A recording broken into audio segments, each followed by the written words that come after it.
Now at 8, boxes and boxes of illegal fireworks, more than 100,000 pounds seized in SoCal. Juan. Susie, possibly encouraging news on PCH. The announcement expected on a nearly 11-mile stretch. Danny. Hi, Juan. We all felt it outside today. It was sizzling. Another day of that next weather alert. How long the heat sticks around? KCAL News at 8 starts right now.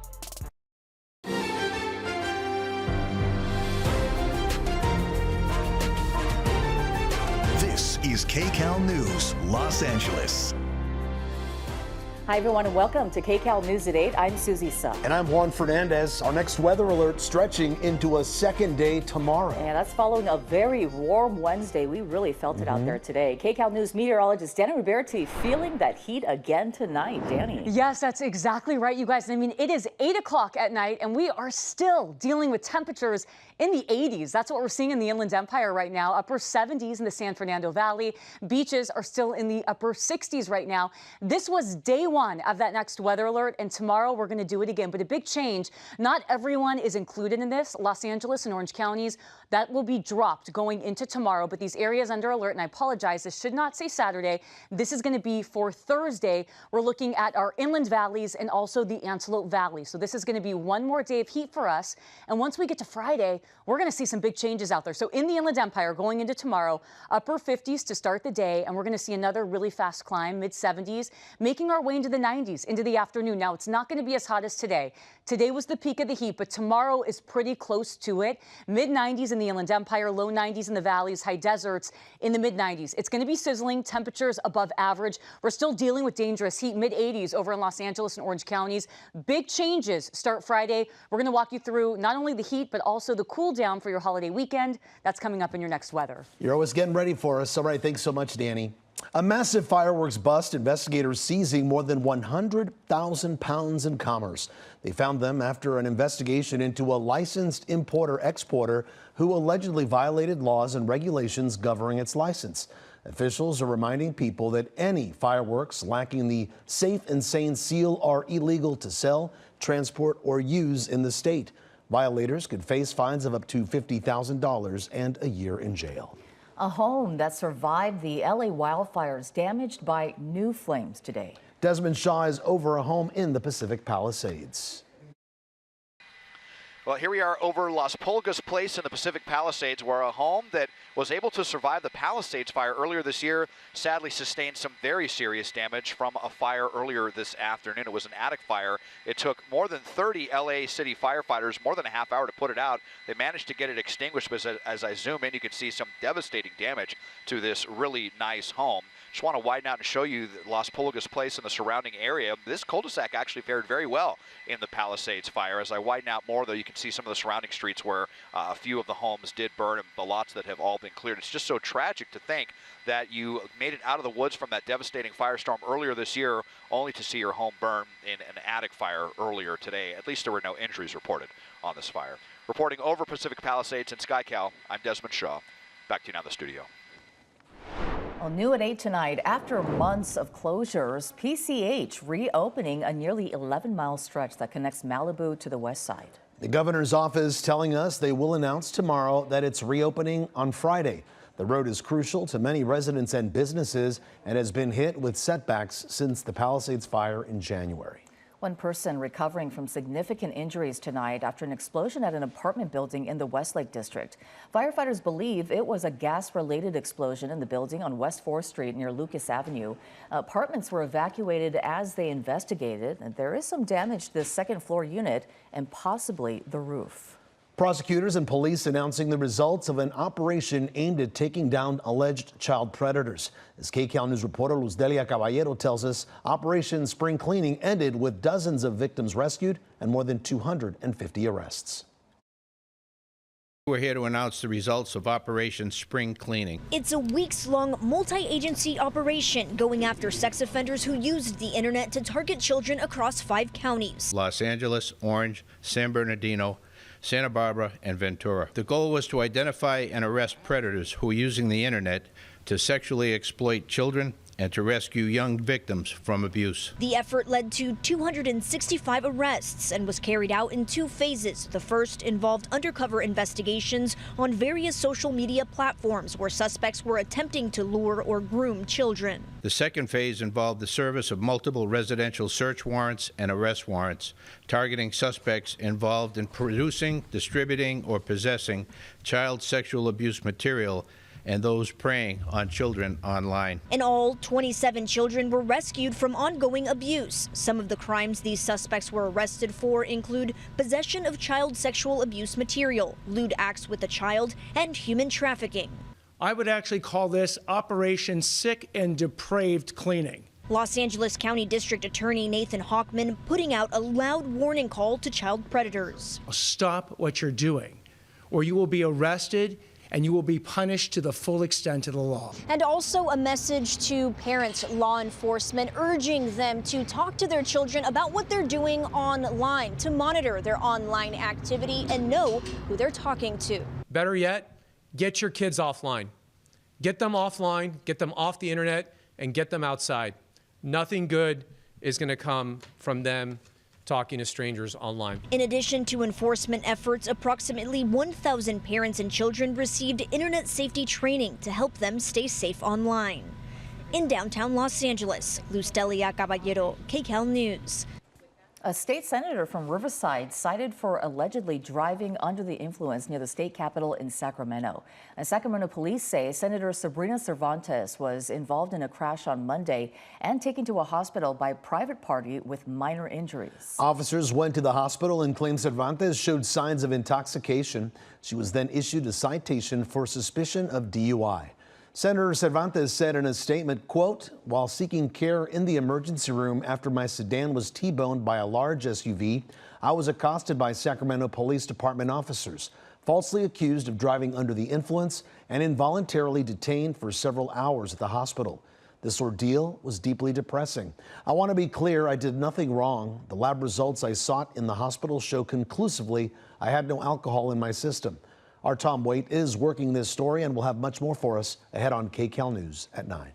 An LA County Sheriff's deputy killed in an off-duty crash this week. The deputy's union saying he may have been tired after working overtime. Well, tonight, KCAL News reporter Jeff Nguyen spoke with Sheriff Robert Luna about the department's ballooning OT and what's being done about it. It is a dubious distinction for the LA County Sheriff's Department, which is on pace to have a record-breaking year when it comes to overtime spending. Last year, it spent nearly $500 million in OT. Sheriff Robert Luna says this year should exceed that. Our employees are working more overtime. Concerns have been raised after Deputy Daniel Chavera died in a car crash. His union says the 21-year-old had just come off a double shift. The cause of the crash is under investigation, and it's unclear if fatigue was a factor. But the sheriff does acknowledge deputies over the last 4 years at the North County Detention Facility, where Chavera worked, averaged about 56 hours of OT a month. So there are about 13,000 people in custody right now. Before COVID, there were 17,000.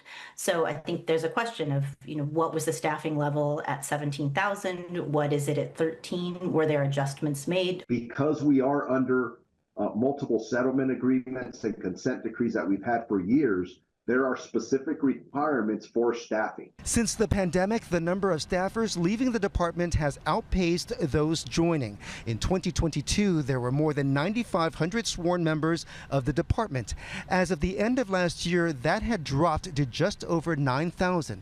Luna says it's tough to keep people when other departments are offering better pay and bonuses. But he says recruitment is up by 30%. Luna points to the Eaton and Palisades fires as the cause of overtime spending this year. I want to reduce mandatory overtime by about 20%. In a letter to the Board of Supervisors, the mayor of Rosemead expressing her concern, saying, we have seen firsthand the physical and mental fatigue our deputy sheriffs are experiencing due to excessive overtime demands. Many of them work nearly 100 hours of overtime every month.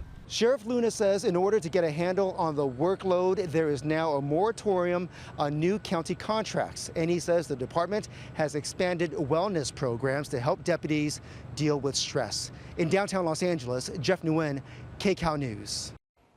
A motorcycle pursuit suspect managed to escape after leading police through several cities this afternoon. The suspect led police from Glendale to Pasadena and downtown LA. At one point, officers backing off, only tracking the motorcycle from the air. The suspect eventually ducking into an apartment parking garage and getting away.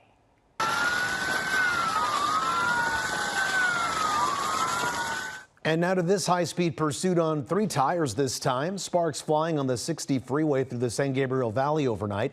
Riverside police were after the driver for failure to yield. He led authorities on the 60 and the 57 split to the 710 all the way into East LA. He eventually ditched the truck and was arrested. House Republicans working to pass the president's sprawling budget bill despite opposition in their own party. Plus, outrage from Orange County animal advocates tonight. The no-show they're hoping will lead to an arrest. And a former Westminster police officer responding tonight to massive fraud charges against her. I'm Jamie Yukas. Tomorrow on KCAL News Mornings, after the season finale of Survivor, tonight we're going to be joined live by the winner who takes home $1 million grand prize.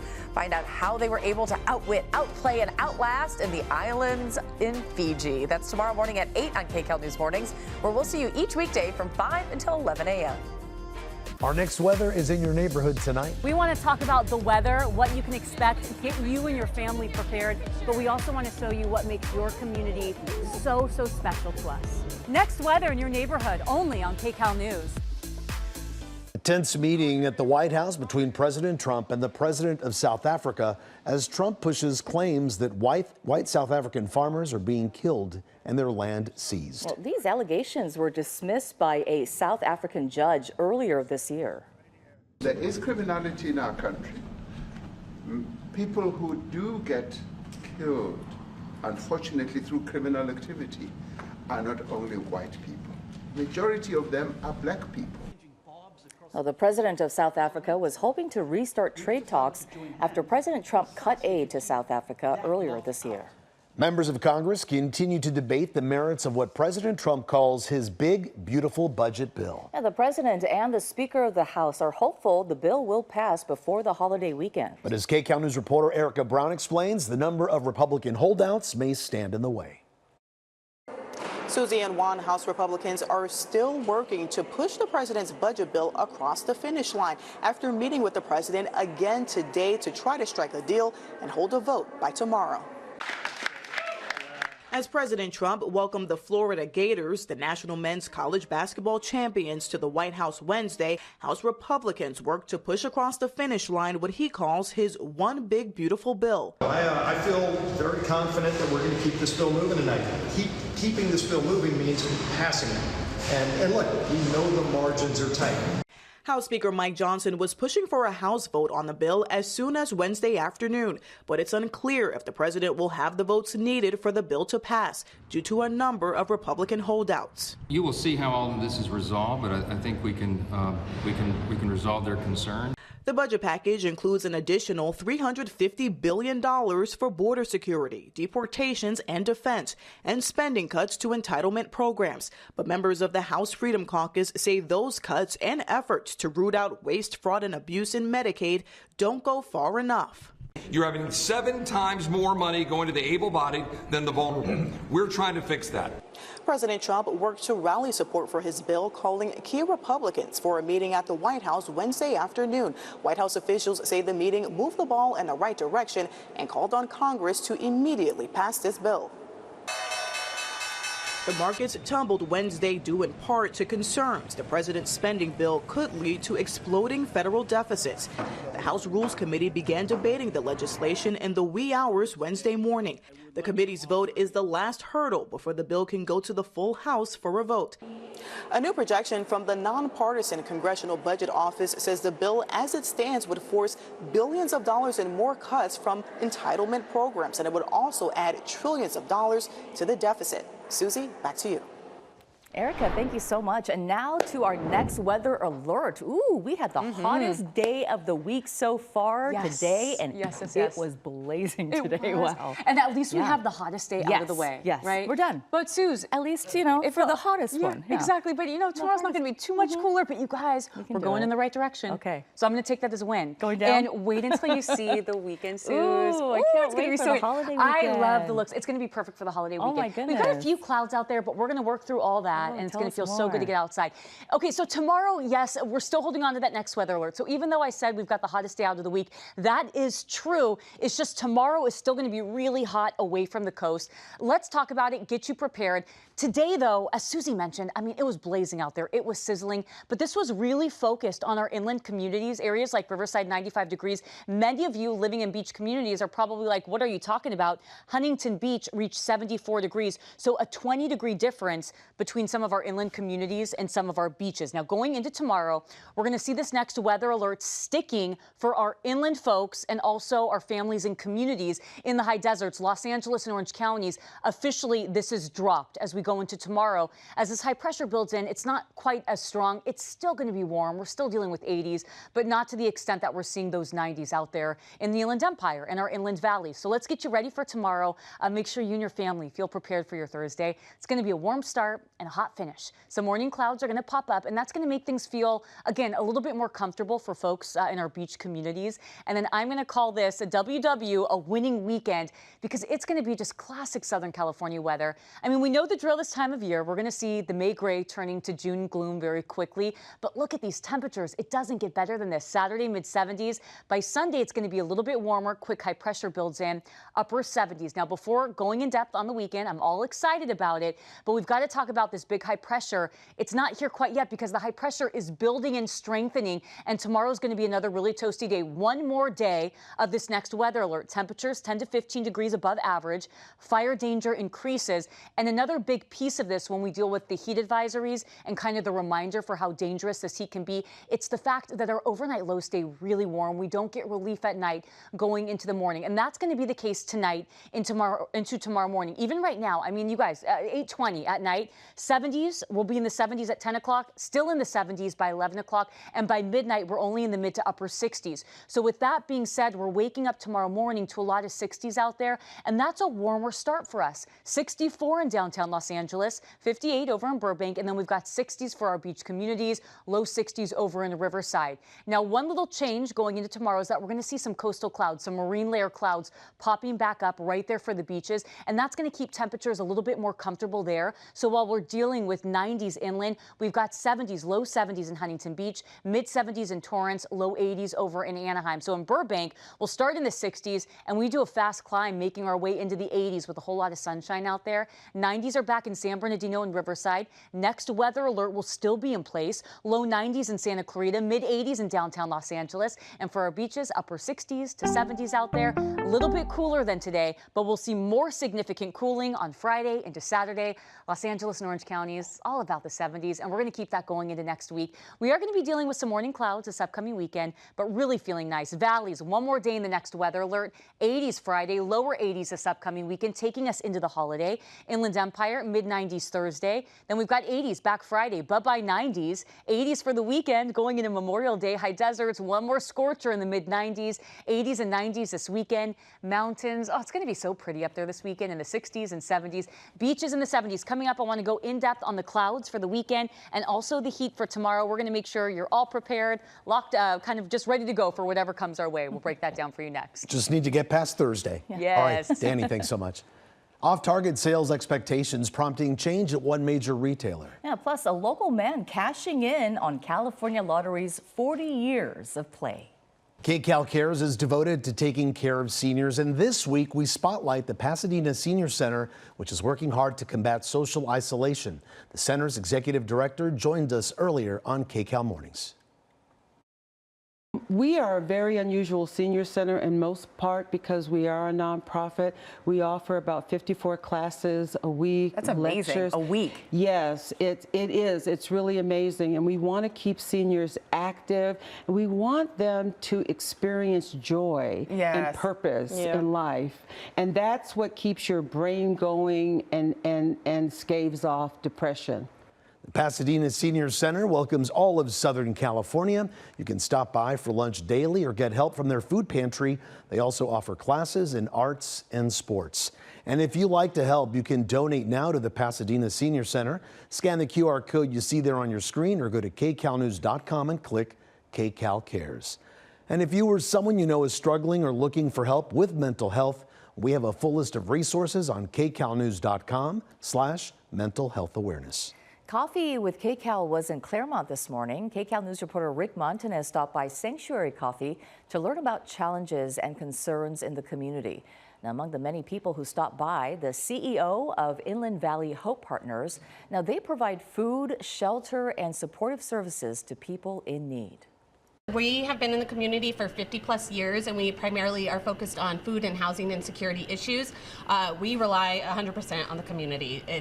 Partners is in our name for a reason. We rely on those partnerships, so we partner with faith communities, government, corporate foundations, and of course individuals to get our work done. Well, Inland Valley Hope Partners has teamed up with Sanctuary Coffee to donate 10 pounds of food for every 1 pound of coffee sold. Very nice. $15 million found sitting behind the cash register at a 7-Eleven in Van Nuys, and the unexpected assistance at a mountainside rescue in Riverside County.